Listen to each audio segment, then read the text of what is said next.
Hello everyone, welcome you all at Lokesh sir unlimited study zone. So दोस्तों, हम कर रहे हैं फिजिक्स के लास्ट ईयर पेपर 2025 का मेन पेपर सेट 55.1.1। ठीक है, तो देखिए क्या है क्वेश्चन हमारे पास 31 का और वाला क्वेश्चन। पहला क्वेश्चन आपने देखा था सुबह, काफ़ी ठीक ठाक टाइप का क्वेश्चन आया था, अच्छा खासा क्वेश्चन आया था। ऊपर वाला पार्ट तो ठीक था, बट ये सेकंड फर्स्ट वाला पार्ट डिफिकल्ट था, सेकंड वाला पार्ट इजी था। अब देखते हैं इसका सेकंड वाला पार्ट। कह रहा consider three metallic sphere A B C each of radius R. तो बेटा आपके पास तीन मेटेलिक स्पेयर हैं जिनकी रेडियस आर है। तो ये देखिए इस तरीके से तीन मेटेलिक स्पेयर आपने बना लिए हैं। पहला स्पेयर है ए, दूसरा स्पेयर है बी, तीसरा स्पेयर है सी। क्लियर? तो तीन मेटेलिक बॉल्स हैं बच्चों, ईच ऑफ रेडियस आर। तीनों की रेडियस मतलब आर है बेटा, तीनों की सेम रेडियस है। ठीक है, ये भी आर है, ये भी आर है, और ये भी आर है। Concentric each shell having a concentric metal ball of radius r by 10। अब बेटा इन तीनों के अंदर r बाई 10 मतलब 0.1 r रेडियस का एक कंसेंट्रिक शेल बिठा दिया गया है।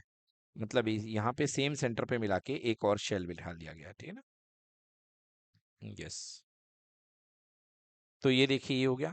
अब कह रहा है कि the spherical shell A B C are given plus 6q minus 4q and plus 14q। तो बेटा पहले इसको शेल ए को दिया गया +6q, दूसरे वाले को -4q, और तीसरे वाले को दिया गया कितना, +14q। क्लियर है बच्चों? अब कह रहा था inner shell metal also given charges. अब इनर शेल को दिया गया तो आपको पता है कि पूरा का पूरा चार्ज जो होता है आउटर मेटल पे रिसाइड करता है, अंदर कुछ बैठता ही नहीं है। क्लियर? तो अंदर का चार्ज ऊपर चला जाएगा, तो अंदर वाले को कितना दिया गया, -2q दिया गया, तो बाहर आ जाएगा तो -2q हो जाएगा। मतलब नेट चार्ज जो ए बॉडी पर, जो आउटर बॉडी पे होगा, वो कितना हो जाएगा, 6q माइनस 2q। क्लियर हो गया? मतलब ये 4q हो गया। सेकेंड बॉडी को भी जो चार्ज दिया गया है that is equals to minus का 4q पहले से था, और कितना दे दिया आपने, +8q। सो नेट चार्ज कितना हो गया बेटा, 4q। और थर्ड पे है कितना है, 14q है। So q at C equals to 14q पहले से था, एंड माइनस का 10q मिल गया। ठीक है, तो माइनस का 10q एक्स्ट्रा आपने दे दिया, तो कितना हो गया, +4q।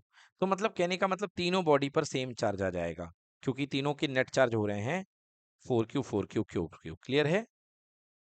तो तीनों पे चार्ज। कह रहा compare the magnitude of the electric field due to shell A, shell B, shell C at a distance 3r from their centre. कह रहा बताइए कि उनके सेंटर से 3r पर मैग्नीट्यूड क्या होगा। चलिए आ जाते हैं। तो क्या सीन बन रहा भाई, यहाँ पे तीन बॉडीज हैं और तीनों पर इक्वल चार्ज बैठा हुआ है। बताइए हुआ कि नहीं हुआ? ये ए बॉडी है, इस पर भी जो चार्ज है Q of A equals to हो गया +4q। यस और नो? सिमिलरली आर रेडियस की बी बॉडी है, जिस पर चार्ज हो गया +4q, सेकेंड वाली बॉडी पे भी, थर्ड वाली बॉडी पे भी सेम केस हो गया। अब कह रहा है कि 3r पर आपको इलेक्ट्रिक फील्ड इंटेंसिटी कंपैरिजन करना है आपको, है ना, कि ई ए ई बी ई सी क्या होगा। ये देखिए क्या, compare the magnitude of the electric field due to shell A, shell B and shell C. मतलब तीनों पर हमको मैग्नीट्यूड निकालना है। क्लियर बेटा? हाँ, तो चलिए तीनों पर मैग्नीट्यूड निकालते हैं। Now E at A equals to, all you know, बेटा इलेक्ट्रिक फील्ड का फॉर्मूला क्या होता है, बहुत सारे बच्चे जानते हैं, E equals to K small Q by R square. बिल्कुल सही। तो यहाँ पे के की जगह के रहने दीजिए, है ना, इलेक्ट्रोस्टैटिक कांस्टेंट जिसे स्मॉल के नाम से जाना जाता है। 1/4 पे एप्सिलॉन जीरो भी बोल सकते हैं। चार्ज कितना है देखिए, इस पे 4q रखा है, तो की 4q अपॉन डिस्टेंस कितनी हो जाएगी यहाँ से यहाँ तक की 3r है। ओके, सो 3r का होल स्क्वायर। क्लियर? सो कितना हो गया, 4k small Q upon 9r square. Clear कि नॉट क्लियर? तो इस तरीके से ही आपके पास में ई आ गया है। क्लियर है? सिमिलरली ईबी भी इतना ही आएगा, क्योंकि दूसरे पॉइंट के कारण, ये तो कंडक्टर ए था, दूसरा कंडक्टर जो है उसमें भी सेम चार्ज बैठा हुआ है कि नहीं बैठा है, तो सेम ईबी भी यही आएगा, है ना। सो ईबी की वैल्यू भी कितनी आएगी, यही आ जाएगी, स्मॉल के 4q डिवाइडेड बाई 3r का square. Clear? That is equals to 4k³ upon 9r²। और सिमिलरली बेटा EC भी यही आएगा। आएगा कि नहीं आएगा? बिल्कुल यही आएगा। तो तीनों से लॉजिक हमें क्या मिल रहा है कि electric field due to A equals to electric field due to B, electric field equal to due to C. समझ गए? यानी कि तीनों पर जो वैल्यू होगी वो क्या होगी? इक्वल होगी। क्लियर हो गया? सो तीनों पर वैल्यू क्या होगी? एक ही होगी। तो क्वेश्चन हमसे यही पूछा था कि बताइए कंपेयर द मैग्नीट्यूड, तो तीनों का मैग्नीट्यूड सेम है। ओके, तो यदि आप और ज्यादा अच्छा लिखना चाहें तो आप इसको ऐसे भी कर सकते हैं, E A ratio E B ratio E C equal to 1:1:1। ठीक है ना, क्योंकि तीनों का मैग्नीट्यूड सेम है। क्लियर बच्चों? सो ये हो गया पहला पार्ट। आइए इसका सोल्यूशन देख लेते हैं किस तरीके से किया गया है। यस, ये देखिए इसका प्रिंटेड सोल्यूशन है, बोर्ड की तरफ से जो इशू हुआ है। Total charge on A equal to total charge on B equal to total charge on C. ये हमने निकाला ना बच्चों, तीनों पर चार्ज 4q 4q 4q आए थे, राइट? तो टोटल चार्ज तीनों पे सेम आ गए थे, that is equals two plus 4q। Now electric field का फॉर्मूला होता है के स्मॉल के क्यू अपॉन r²। सो के चार्ज की वैल्यू 4q है और रेडियस है 3r। सो आंसर आ जाएगा 4k³ अपॉन 9r²। तो इस तरीके से electric field at A equal to electric field at B equal to electric field at C. Done. तो ये तीनों इलेक्ट्रिक फील्ड बच्चों इस तरीके से बराबर हो गए। नेक्स्ट क्वेश्चन की तरफ चलते हैं। अगला क्वेश्चन देखिए, second part. A charge of -6 microcoulomb is placed at centre B. ये देखिए बेटा, सेंटर बी पर -6 माइक्रोकुलम का चार्ज प्लेस है, ठीक है, of a semi circle of radius 5 centimetre. वाह बेटा, ये 5 है, इसका मतलब ये भी 5 सेंटीमीटर होगा और ये भी क्या होगा? 5 सेंटीमीटर होगा। होगा कि नहीं होगा? बिल्कुल। As shown in figure, an equal and opposite charge is placed at a point D. D point पर इसका इक्वल और अपोजिट मतलब कि +6 कूलाम का चार्ज प्लेस्ड है at a distance 10 from B। मतलब बेटा यहां से लेके यहां तक की डिस्टेंस कितनी है? 10 है। क्लियर हो गया कि नहीं हुआ? अब यहां तक की डिस्टेंस 10 है। अब जब इसमें यहां तक 5 हो चुकी है तो बताइए ये भी कितनी हुई? 5 हो गई कि नहीं हो गई? यस और नो? 5 हो गई। ओके, अब क्या कहा जा रहा है? A charge +5 microcoulomb is moved from point C to point A. Okay, मतलब आप यहां से चार्ज एक +5 माइक्रोकुलाम का इसको यहां से खसका करके यहां ले जाया जा रहा है। Calculate the work done on the charge. तो बहुत ही सिंपल कंसेप्ट लग रहा है इसमें। आप जानते हैं potential difference is equals to work done per unit test charge. Yes और no? Work done per unit test charge. Clear? So delta W is equals to test charge multiplied by delta V होगा कि नहीं होगा? Clear? हाँ। तो आप जो है इसमें कहां से कहां ले जा रहे हैं चार्ज को? आप इसमें चार्ज को C से A ले जा रहे हैं। क्लियर है? आप इसमें चार्ज को C से A तक ले जा रहे हैं। So delta W is equals to Q0, that is equals to VC to A। तो पोटेंशियल डिफरेंस कितना होगा? VA minus VC। क्लियर? तो हमको ये चीज इसमें फाइंड करनी है। ओके, तो यहां पर हमें 2 पॉइंट पर पोटेंशियल निकालना पड़ेगा सबसे पहले, क्योंकि VA निकालना पड़ेगा और VC निकालना पड़ेगा। ठीक है ना? फिर उसके बाद में हम कैलकुलेट कर पाएंगे कि कितना यहाँ पर वर्क डन लगेगा। ओके, चार्ज को आप कहाँ से कहाँ ले जा रहे हैं? चार्ज को आप C से लेके A तक ले जा रहे हैं। ठीक है, चार्ज को आप C से लेके A तक ले जा रहे हैं, तो C और A के बीच का पोटेंशियल डिफरेंस आपको निकालना पड़ेगा। ठीक है ना? हम्म, तो VA माइनस VC हमने कर दिया है। ठीक है बेटा? चलिए, तो चलिए इसको सॉल्व करते हैं हम। V of A with respect to C, V of A with respect to C। चलिए ठीक है। अब सबसे पहले हमें, हाँ क्या बोल रहे हैं बेटा? वर्क, हाँ ठीक है ना, हमको पोटेंशियल डिफरेंस निकालना है वी ए और सी के बीच का, क्योंकि हम चार्ज को जो है सी से लेके ए तक लेके जा रहे हैं। ठीक है ना, चार्ज को हम सी से लेके ए तक लेके जा रहे हैं, तो फाइनल पॉइंट है ए और इनिशियल पॉइंट है सी। तो अपने पास में क्या बन जाएगा? That is equals to V A C. है ना, V A minus V C. Okay, अब देखो बच्चों, यहाँ पे हमको सबसे पहले निकालना पड़ेगा वी ए और वी सी। तो मैं सबसे पहले वी सी निकालता हूँ। ये देखिए वी सी, आप जानते हैं पॉइंट चार्ज के कारण वी का फॉर्मूला क्या होता है? वी का फॉर्मूला होता है के क्यू अपॉन स्मॉल आर, ठीक है ना, K Q upon small R. Clear? तो वी सी, सी पॉइंट पर पोटेंशियल कौन कौन देंगे? दो लोग देंगे, एक प्लस सिक्स क्यू देगा और एक माइनस सिक्स क्यू देगा। सॉरी, ये देगा इसका, बी का। इधर तो कोई चार्ज ही नहीं है स्टार्ट में, है ना। तो एक प्लस सिक्स क्यू देगा और एक माइनस सिक्स क्यू देगा। क्लियर कि नॉट क्लियर? अब ये देखिए, ये पॉइंट एग्जैक्टली बीच में बैठा है ना, क्योंकि ये भी 5 है और ये भी 5 है। तो ये डाइपोल का मिड पॉइंट हो गया, तो इसके कारण इक्वल पोटेंशियल आएगा। मतलब देखा जाए तो V C equals to, C point पर पोटेंशियल किसकी वजह से? डी की वजह से आएगा। सो डी की वजह से आ जाएगा अपने पास में के, क्यू की जगह 6 क्यू अपॉन आर। आर मतलब 5 सेंटीमीटर, मतलब 5 × 10⁻⁻²। क्लियर? प्लस इसका भी के क्यू, तो स्मॉल के की जगह -6 क्यू अपॉन, है ना, अपॉन यहाँ पे कितना आ जाएगा देखिए, आर, आर यानी कि 5 × 10⁻⁻²। क्लियर बेटा? हाँ, ये हो गया 6 माइक्रो कूलम। ये क्यू लिखने की जरूरत नहीं थी, यहाँ पे 6 माइक्रो की जरूरत थी, है ना। क्वेश्चन ने कंफ्यूज कर दिया हम लोग को। एक्चुअली यहाँ पे 6 माइक्रो लिखना चाहिए इनको, क्योंकि देखिए क्वेश्चन -6 माइक्रो एंड +6 माइक्रो है, ठीक है। ओके, तो यहाँ पे माइक्रो, यहाँ पे माइक्रो। अब सॉल्व करने की बात ही नहीं, दोनों एक दूसरे के अपोजिट हैं। तो वी सी इक्वल टू कितना आ गया? 0। क्लियर हो गया? मतलब सी पॉइंट की वजह से जो पोटेंशियल आएगा वो कितना आ जाएगा? सी पॉइंट पर पोटेंशियल 0 है, ठीक है। अब ए पॉइंट पर, सॉरी, हम सी के वजह, सी से लेके ए तक ले जा रहे हैं इसको, राइट। तो अब हम ए पॉइंट पर पोटेंशियल निकालते हैं। तो ए पॉइंट पर दो लोग पोटेंशियल लगाएंगे, एक डी लगाएगा और एक बी लगाएगा। क्लियर कि नॉट क्लियर? तो ए पॉइंट पर हम पोटेंशियल कैलकुलेट करते हैं। तो वी ए इक्वल्स टू, देखिए एक तो डी पॉइंट का पोटेंशियल निकलेगा। तो डी पॉइंट का पोटेंशियल 5 + 5 + 5 मतलब टोटल 15 सेंटीमीटर हो जाएगा कि नहीं हो जाएगा, बताइए। तो इसका निकलेगा स्मॉल के इंटू 6 माइक्रो पॉन आर, आर यानी कि 15 × 10⁻⁻²। क्लियर कि नॉट क्लियर?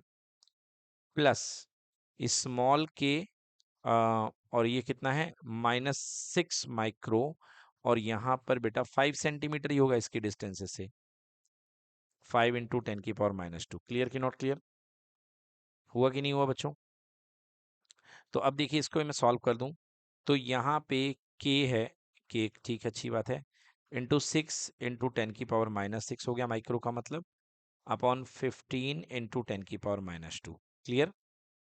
और फिर यहाँ पे -6 के, ठीक है ना, -6 के × 10⁻⁻6 अपॉन में 5 × 10⁻⁻²। क्लियर कि नॉट क्लियर? क्लियर हो गया बच्चों?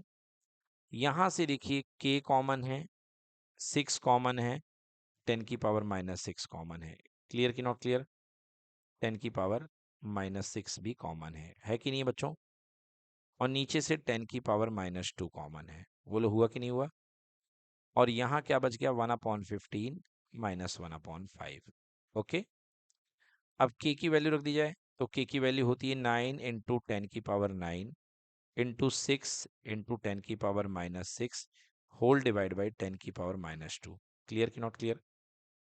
और देखिए यहाँ पे आ जाएगा 5 और 15 का एलसीएम कितना आ जाएगा? 15 आ जाएगा, और ये हो जाएगा 1, और ये हो जाएगा -3। क्लियर कि नॉट क्लियर? तो सॉल्व कर दीजिए। देखिए, देखो कितना हो जाएगा, 9 × 6 72। क्लियर हुआ कि नहीं हुआ? 72 और 10⁻⁻9 और -6, तो कितना बचा? 10⁻⁻3, 10⁻+3, और नीचे से 2 ऊपर आ जाएगा तो 10⁻5 हो जाएगा। तो 72 × 10⁻5। क्लियर कि नॉट क्लियर? ये हो गया, और इधर पे कितना हो गया? -2/15। क्लियर कि नॉट क्लियर? -2/15। क्लियर बेटा? कोई दिक्कत? बन जाएगा ये, तो -2 × 10, तो 72 × 2 -144/15 इंटू 10 की पावर कितना 5। यदि मैं 144 में 15 का डिवाइड दे दूं तो 144 divide by 15 this is equals to how much 9.6।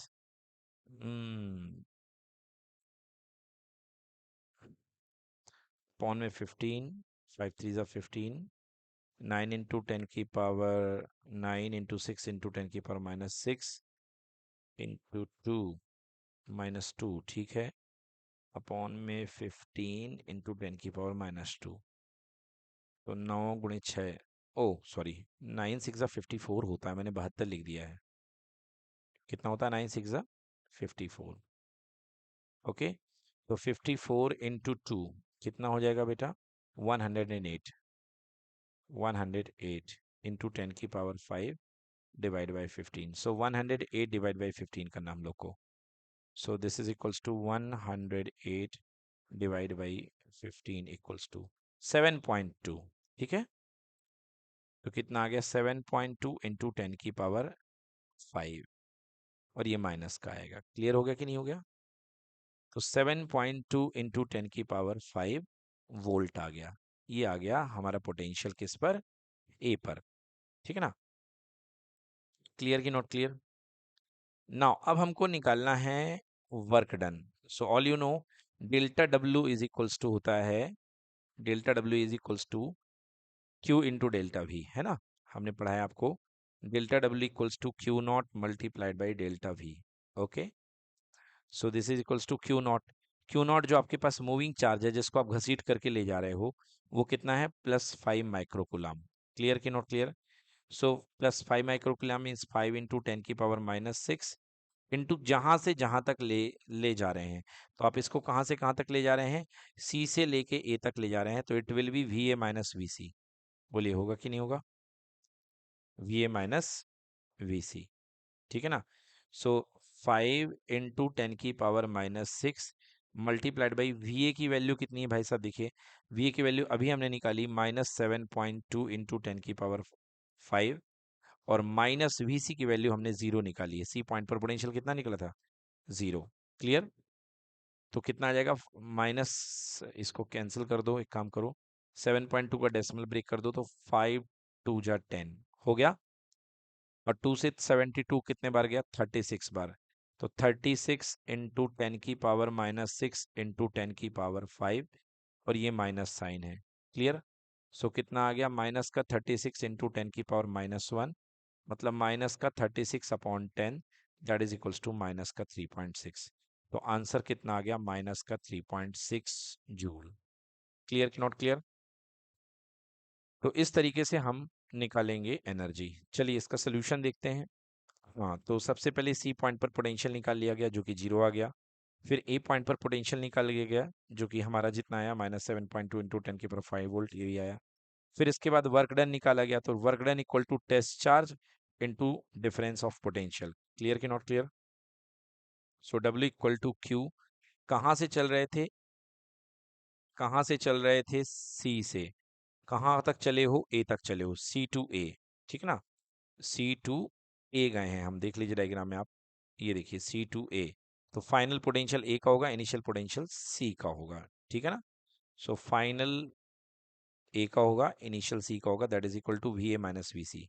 So Q into V at A minus V at C, value रख दीजिए, आंसर आ जाएगा -3.6 जूल। बताइए क्लियर है? चलिए बच्चों क्वेश्चन नंबर 29 भिड़ाते हैं भेजा।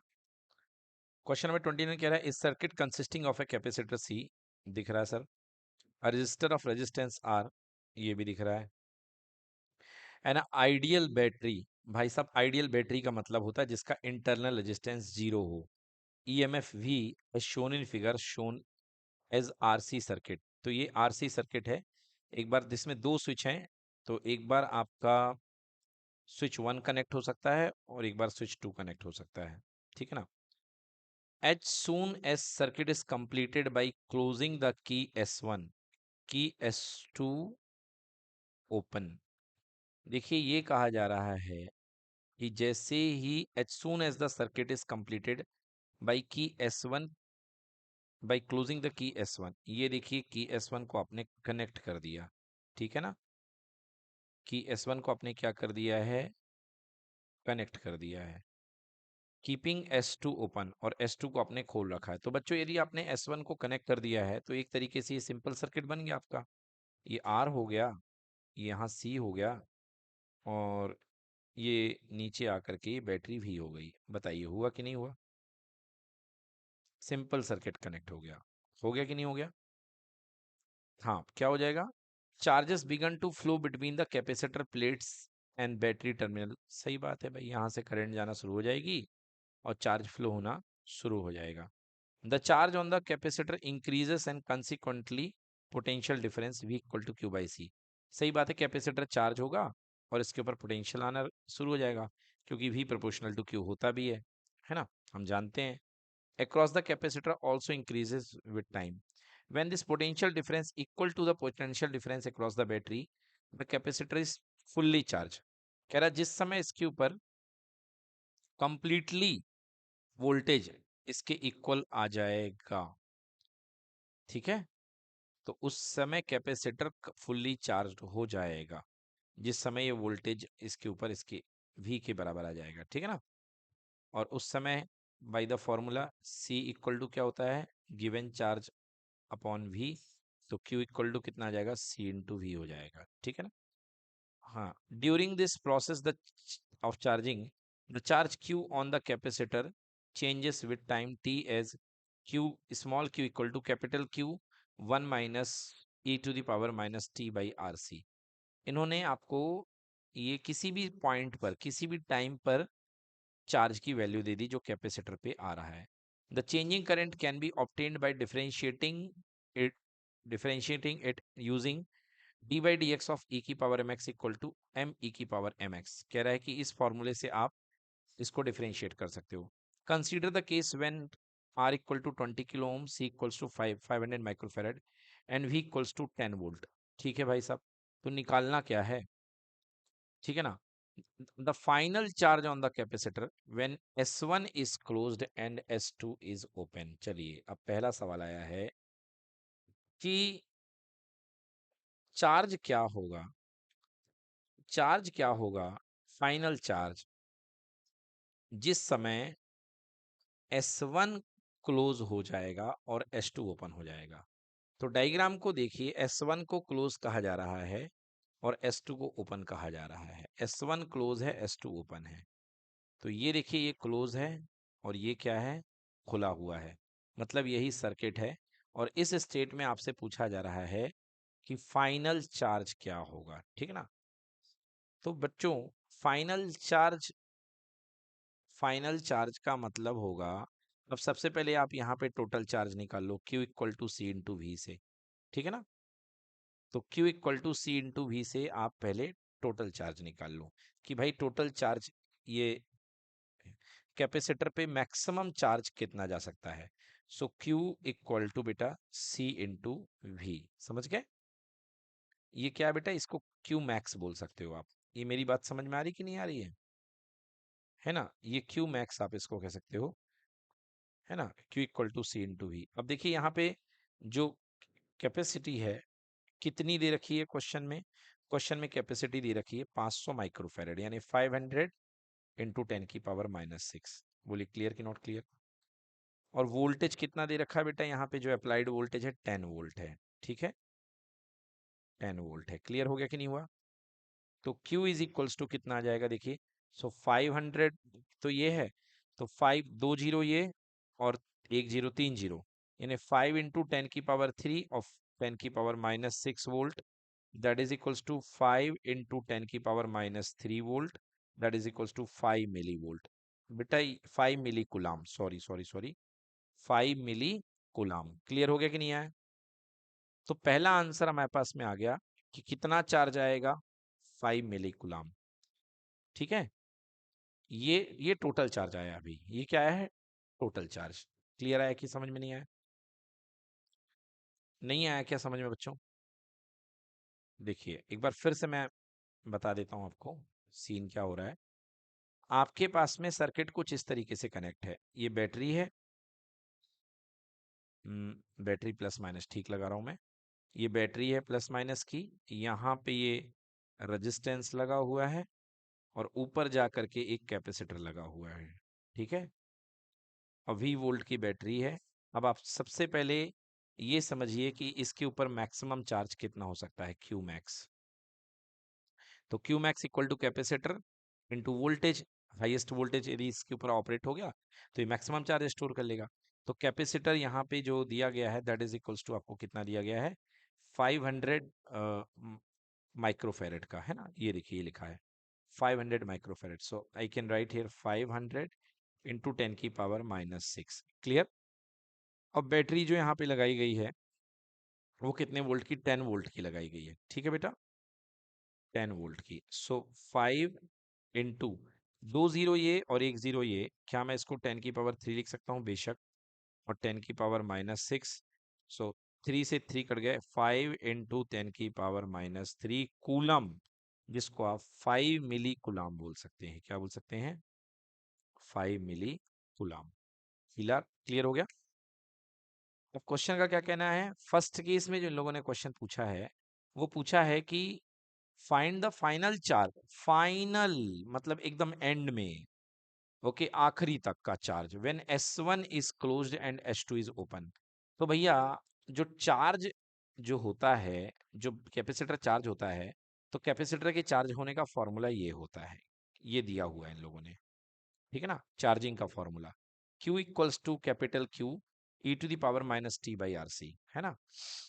तो क्या होता है देखिए, किसी भी समय पर charge Q equals to capital Q कितना बताया था, 1 - e⁻t/RC, 1 -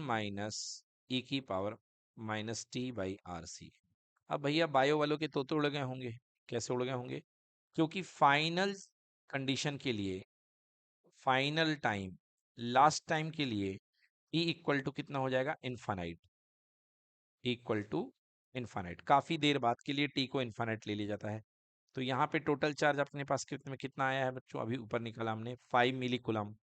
तो टोटल चार्ज आपके पास में 5 इंटू 10⁻³ है, ब्रैकेट में 1 और माइनस e⁻⁻∞/RC। बोलिए क्लियर कि नॉट क्लियर?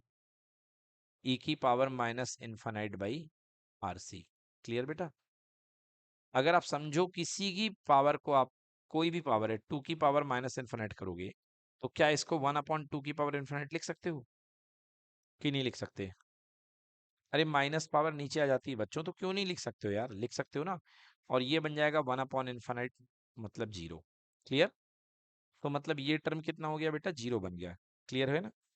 सो 5 इंटू 10⁻³ और ये बन गया 1 - 0। तो आंसर कितना आ गया, 5 into 10⁻³ that is equals to, coulomb भी है तो 5 मिली कूलम। क्लियर है। ये अपने पास में आ गया पहला आंसर, 5 मिली कूलम। ठीक है ना। फर्स्ट आंसर आ चुका है बच्चों, क्योंकि इन लोगों ने हमसे पूछा कि बताइए कि फाइनल चार्ज क्या होगा। Second, for sufficient time taken by S1 की S1 is closed and S2 is to open, now की S2 is closed and S1 is open, what is the final charge on the capacitor? Okay. अब देखो भैया कह रहा है कि sufficient time के लिए S1 आपने क्लोज कर दिया। S1 क्लोज कर दिया, इसका मतलब आपका कैपेसिटर क्या हो गया, चार्ज हो गया। समझ पा रहे हैं आप लोग? समझ पा रहे हैं कि नहीं समझ पा रहे हैं? देखिए फर्स्ट वाले केस में कह रहा है कि आपका जो कैपेसिटर है वो चार्ज हो गया। एक सेकंड बच्चों, यस, हाँ, डायग्राम में हमको जाना पड़ेगा इसलिए मैंने 2 विंडो बना ली पेपर की। ये देखिए ये क्वेश्चन भी है, यहाँ पे दोनों क्वेश्चन आजू बाजू कर लेता हूँ मैं। ये देखिए, देखिए क्या कहा जा रहा है। अब ये कहा जा रहा है कि for sufficient time the key S1 is closed. आपने S1 को क्लोज रहने दिया। अब जब S1 क्लोज रहने दिया तो आपका कैपेसिटर क्या हो गया, चार्ज हो गया। कितने वोल्ट से चार्ज हो गया आपका कैपेसिटर? 15 वोल्ट से, है ना। 15 वोल्ट से आपका कैपेसिटर चार्ज हो चुका है। अब आपका कहना है कि अब आपने जब चार्ज हो गया, आपने S1 हटा दिया और S2 के साथ आपने इसको कनेक्ट कर दिया। देखिए ये कहा जा रहा है एंड S2 इज, पहले नाउ की S2 is closed end S1 is open. मतलब S2 को आपने क्लोज कर दिया और S1 को आपने ओपन कर दिया। क्लियर? तो ये सर्किट सिस्टम से बाहर हो गया। अब नया सर्किट कैसा बना? ये कैपेसिटर है, ये रेजिस्टेंस है, बोलो ठीक है। यहाँ पे ये कनेक्शन पूरा का पूरा जा करके क्लोज हो गया। क्लियर? तो ये बैटरी का काम करेगा 15 वोल्ट का, क्योंकि ये चार्ज हो चुका है, और जा करके क्या करेगा, अपनी पूरी एनर्जी इस पे जाके डेसिपेट कर देगा रजिस्टर पे। पूरी करंट फ्लो होगी और रजिस्टर क्या करेगा, इसकी पूरी एनर्जी को खत्म कर देगा, क्योंकि रजिस्टर का काम होता है हीट लॉस करना। क्लियर कि नॉट क्लियर? तो क्वेश्चन क्या है, the final charge on the capacitor. अरे भैया, जब तुम उसको पूरा का पूरा खर्च कर दोगे चार्ज को, जब इसको डिस्चार्ज हो जाओगे, भाई पहले आपकी चार्जिंग हो रही थी क्योंकि बैटरी आपको चार्ज कर रही थी, अब क्या हो गए, डिस्चार्ज हो गए। तो डिस्चार्ज हो गए तो नेट चार्ज कितना बनेगा, जीरो बनेगा। कितना हो जाएगा, जीरो। तो सेकेंड केस का आंसर आएगा net charge will be zero. Clear है? तो सेकेंड केस में इन्होंने पूछा हमसे कि बताइए नेट चार्ज क्या होगा, तो आंसर क्या होगा, जीरो। क्लियर? तो फर्स्ट का आंसर आया 5 मिली कूलम, सॉरी ए नहीं होगा बच्चों, बी होगा इसका। तो फर्स्ट का आंसर आ गया बी, सेकंड का आंसर आ गया ए। क्लियर? थर्ड है dimension formula of RC. Dimension formula of RC. तो देखिए जरा, आरसी का फॉर्मूला उससे बनेगा जिसको आर भी बनता है, जिसको सी भी बनता है। बट मैं यदि थोड़ा दिमाग चलाऊं तो देखिए यहां से बन सकता है। कैसे बन सकता है? देखिए यहाँ पे बैठा हुआ है ई की power minus T by R C. Clear कि नॉट क्लियर? और आपको पता है कि फिजिक्स में ई की पावर में कांस्टेंट आता है। कांस्टेंट का मतलब M zero, L zero, T zero. Clear कि नॉट क्लियर? क्योंकि ई की पावर में कांस्टेंट आता है, लाइक जैसे साइन थीटा। तो साइन के अंदर में जो भी चीज आएगी वो थीटा होगी, मतलब उसकी कोई डायमेंशन नहीं होगी, मतलब उसका एम भी डिग्री भी जीरो होगी, एम की डायमेंशन जीरो, एल की डायमेंशन जीरो, टी की डायमेंशन भी जीरो होगी। क्लियर कि नॉट क्लियर? तो यहाँ पे minus T by R C है। समझिए इस बात को, बहुत मस्त कंसेप्ट है ये। ई की पावर में minus T by R C लगा हुआ है, और हमको ये पूरा का पूरा टर्म क्या चाहिए है, कांस्टेंट चाहिए है। बोलिए सोनू। तो ई की पावर में जो ऊपर टाइम बैठा हुआ, टर्म बैठा हुआ, वो टाइम का है, मतलब M zero, L zero, T की पावर वन। बोलिए सोनू। तो इसको पूरा का पूरा कैंसिल करने के लिए जो नीचे आर सी है, उसकी भी डायमेंशन क्या होगी, M zero, L zero, T की पावर वन होगी कि नहीं होगी? तभी तो कैंसिल करके कांस्टेंट प्रोड्यूस करेगा। ये और नो? अदरवाइज आपको आर की डायमेंशन निकालनी पड़ेगी, सी की डायमेंशन निकालनी पड़ेगी, जो कि बहुत टफ होगी, और फिर आपको पता चलेगा कि ये टाइम आएगा। क्लियर? कोई दिक्कत है ना? तो आर सी की डायमेंशन कितनी निकलेगी यहाँ पे, आर सी इक्वल्स टू, लिखेंगे dimension of R C equal to dimension of time. Dimension of time, ठीक है, equals to M zero, L zero, T की पावर वन। क्लियर है बेटा? तो क्योंकि ये टाइम से कैंसिल हो जाएगा, तो इसका मतलब ये मिल करके टाइम का टर्म देगा। ठीक है ना? तो डायमेंशनली ये टाइम का टर्म देगा, तो इसका आंसर क्या हो जाएगा, M zero, L zero, T की पावर वन। और साथ में एम्पियर लगा रहा है, तुम जो लगाना हो लगा दो, पावर जीरो रखो बस, हमें तो टाइम से मतलब है। क्लियर हो गया कि नहीं हो गया? चलिए, ओके। अब कह रहा है now S1 is closed end S2 is open. The key S1 is closed and S2 is open. The value of current register after 5 second. 5 second के बाद आपको वैल्यू ऑफ करंट बतानी है। ठीक है? चलिए, 5 सेकेंड के बाद आपको वैल्यू ऑफ करंट बतानी। देखिए, जिस समय आपने स्विच S1 को क्लोज किया था, स्विच S1 को क्लोज किया था, तो हमने जो Q निकाला था वो ये निकाला था, ये था। ठीक है? 1 माइनस ई की power minus T by R C. Okay? तो चलिए, हमको D Q by D T करना पड़ेगा, मतलब अब थोड़ा सा हमको थकना पड़ेगा बच्चों। सो फिर से हम क्यू की एक्सप्रेशन लिखते हैं। तो लिखेंगे when switch S one is closed, switch S one is closed. तो भैया जिस समय स्विच एस वन क्लोज्ड हो गया है, तो Q as a function of time, किसी टाइम टी पर जो चार्ज होगा, that is equals to total charge Q. बोलिए yes or no? और ये आपको दिया गया वैल्यू, घबराने की जरूरत नहीं है। 1 माइनस ई की power minus T by R C, 1 minus ई की power minus T by R C, 1 minus ई की power minus T by R C. Clear कि नॉट क्लियर? अब आपको क्या बोला गया है? आपको बोला गया है कि जिस समय स्विच क्लोज कर दिया गया, अब क्यू की वैल्यू पुट कर दो। तो क्यू की वैल्यू आपको पता है, आपने निकाली है 5 मिली कुलाम, आई थिंक सो, यही निकाली ना? 5 मिली कुलाम ही निकाली थी क्यू की वैल्यू, यस, 5 इंटू 10 की पावर माइनस 3। तो जो पता है उसकी वैल्यू पुट करते जाइए, 5 इंटू 10 की पावर माइनस 3, ब्रैकेट में 1 माइनस ई की power minus T upon R सी।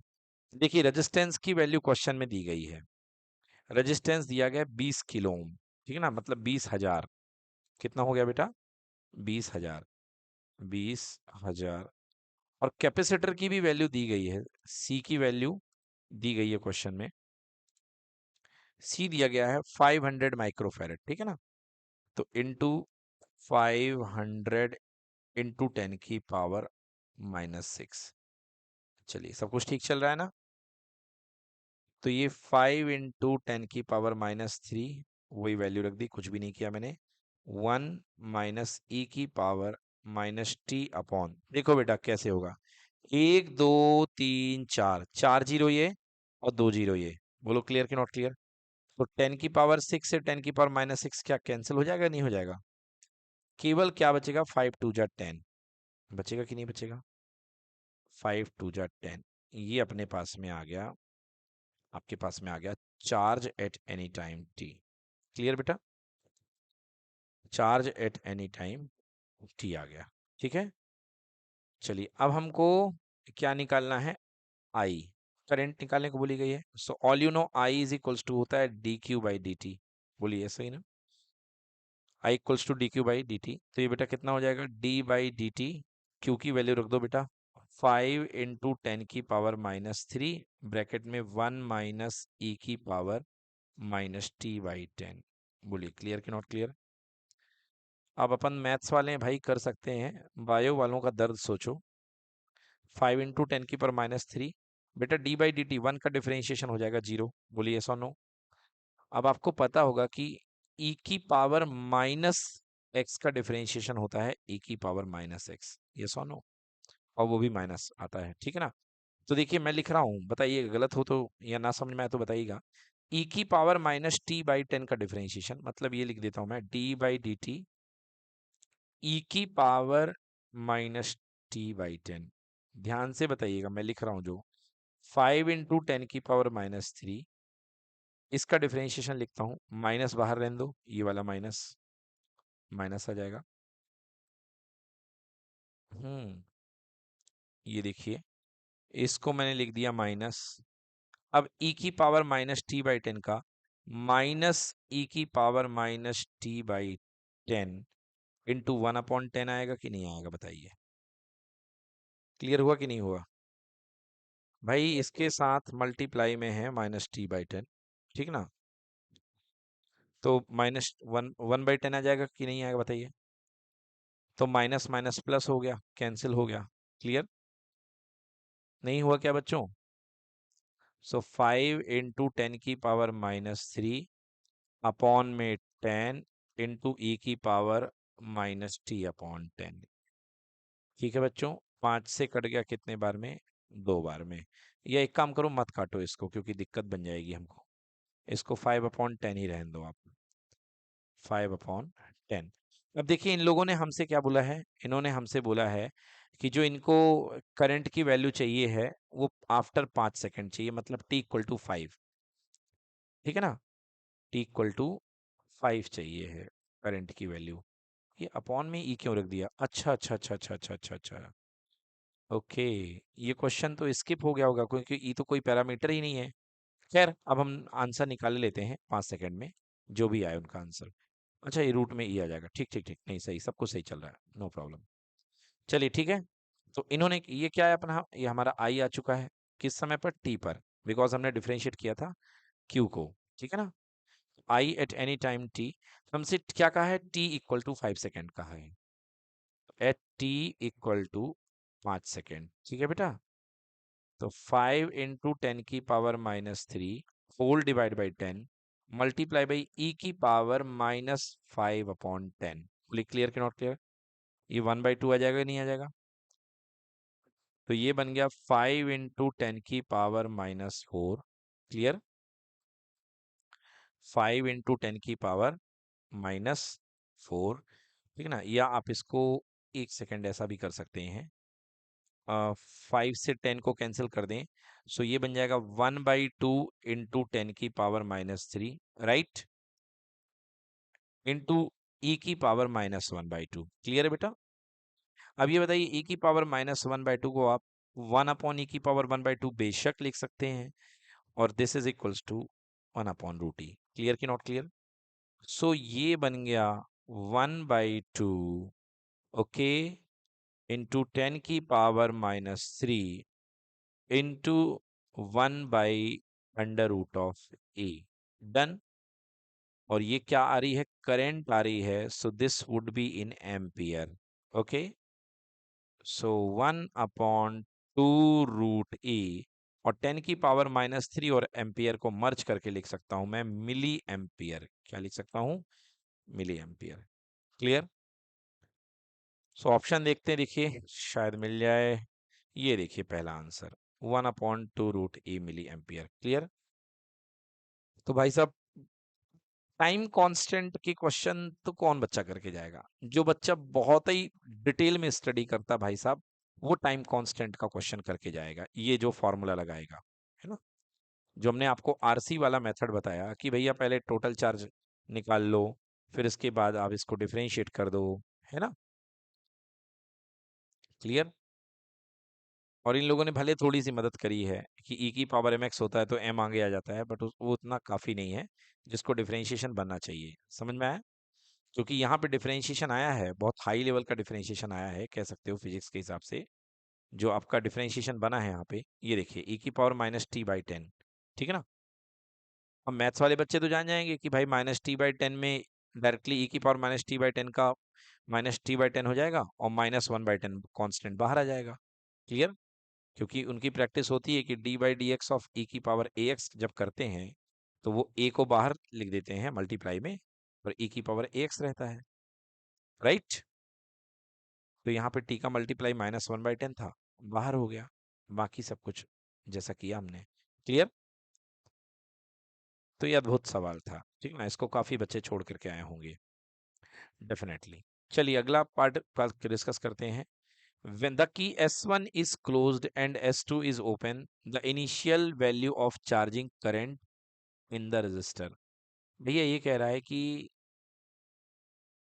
हाँ, जब की S1 को क्लोज कर दिया गया और S2 को ओपन कर दिया गया, हाँ, तो initial value of current, initial value of charging current to the register. भैया इनिशियल मतलब जस्ट स्विच को ऑन करते ही, तो जस्ट स्विच को ऑन करते ही टी इक्वल टू क्या समझ सकते हो आप? 0। ठीक है, टी इक्वल टू 0। ठीक है, तो आइए टी इक्वल टू 0 पर हमें निकालनी है कि करंट कितनी होगी। तो टी इक्वल टू 0 पर हमें करंट निकालनी है, तो कुल मिला के हमें निकालना है I equals to T equal to 0 है ना, क्यू अपॉन टी से तो ये निकलेगी नहीं, क्यू अपॉन टी से तो निकलने वाली है नहीं, D Q by D T हमने यहाँ पे ये कर दिया है टी इक्वल्स टू 0। हाँ, ये देखिए, देखिए हमारा जो IT का फंक्शन आया था वो ये आया था, ठीक है, ये आया था हमारा आई एट टाइम टी पर जो फंक्शन आया था वो ये आया था आई टी इक्वल्स टू 5 × 10⁻³ यानी कि 1/2 × 10⁻³ e⁻t/10। ये है हमारे पास में फंक्शन टाइम का, सॉरी करंट का। मैं लिखता हूँ एक बार फिर से इसको, तो we have I at any time t that is equals to कितना आया है? 5 × 10⁻³ अपॉन में 10 आया है, और e⁻⁻t/10 आया है, ठीक है ना? देख लो, हाँ बिल्कुल सही है, ये हमारी करंट आई थी एट एनी टाइम टी। ठीक है, अब क्या कह रहा है ये, एट स्टार्ट, जैसे ही आपने की प्रेस की है, की K1 को प्रेस किया है, समझ गए ना, तो व्हेन की K1 प्रेस्ड, जब आपने पहली की को प्रेस किया है, प्रेस्ड, तो जस्ट आपने पहली की को प्रेस किया होगा, तो उस समय टाइम कितना माना सकता है, 0, स्टार्टिंग एकदम, बटन चलाते ही 0, यस और नो। तो आप टी की वैल्यू यहाँ पे 0 पुट कर दें, तो आई एट स्टार्टिंग कंडीशन, इसको इनिशियल कंडीशन बोलते हैं, 5 into 10⁻³ whole divide by 10 into e⁻⁻0। बताइए क्लियर कि नॉट, 0 -0 आएगा कि नहीं आएगा बताइए, क्योंकि 0/10 = -0, क्लियर कि नॉट क्लियर। अब बच्चों e⁻⁻0 की वैल्यू यहाँ निकाल देता हूं मैं, e⁻⁻0 मतलब 1/e⁻0, हाँ या ना भाई, किसी चीज की निगेटिव पावर बराबर उसकी नीचे आके पॉजिटिव पावर, राइट, और किसी भी की 0 पावर 1 होती है, तो 1/1 इक्वल टू कितना आ जाएगा, 1 आ जाएगा, मतलब ये जो टर्म है ये किसके इक्वल आ जाएगा, 1 के इक्वल, राइट। सो कितना हो गया, 5/10 इंटू 10⁻³ है ना, इंटू 1, और ये करंट है तो किस में चलेगी, एम्पियर में, क्लियर। 5/10 यानी कि 1/2 आ गया, और 1/2 को मैं लिख सकता हूँ 0.5 इंटू 10⁻³ एम्पियर, और 10⁻³ एम्पियर को हम बोलते हैं मिली एम्पियर, तो आंसर आ गया 0.5 मिली एम्पियर। ठीक है, चलिए पांचों ऑब्जेक्टिव हमने सॉल्व कर लिए हैं 5 मार्क्स के। अब आइए देखते हैं इसका आंसर क्या है, तो क्या क्या मैंने टिक लगाया है, इसका आंसर आ गया 0.5 मिली एम्पियर, ठीक है ना। चलिए चेक करते हैं एक तरफ से, फर्स्ट क्वेश्चन का आंसर, मार्किंग स्कीम ये फर्स्ट आया है 5 मिली कुलाम, और हमने भी क्या लगाया था 5 मिली कुलाम, ऑप्शन नंबर बी, बिल्कुल सही। सेकंड का आंसर हमारा भी 0 आया था, ये देख लीजिए सेकंड का आंसर क्या होगा, 0, सबसे सरल क्वेश्चन। थर्ड क्वेश्चन का आंसर डी आया है हमारे पास में, थर्ड क्वेश्चन का आंसर बिल्कुल सही डी है। फोर्थ क्वेश्चन जो कि बहुत टफ था, कमाल की बात है, वो भी हमने सही कर दिया, 2/√E मिली एम्पियर, तो 2/√E मिली एम्पियर, ये देखिए ए ऑप्शन, ओके, 1/2√E, ठीक है ना, ए ऑप्शन। और लास्ट का अभी अभी निकाला 0.5 मिली एम्पियर भाई साहब, है ना, अभी अभी निकाला 0.5 milliampere, option number B, ठीक है ना। तो ऑप्शन नंबर बी चेक कर लें, बिल्कुल बी है, ये देखिए, क्लियर हुआ। तो इस तरीके से जब हमारे सही होंगे, तब हम पांचों मार्क्स मिलेंगे इसमें हमको, क्लियर है, 4 मार्क्स, सॉरी 4 मार्क्स का था, ठीक है, 4 मार्क्स।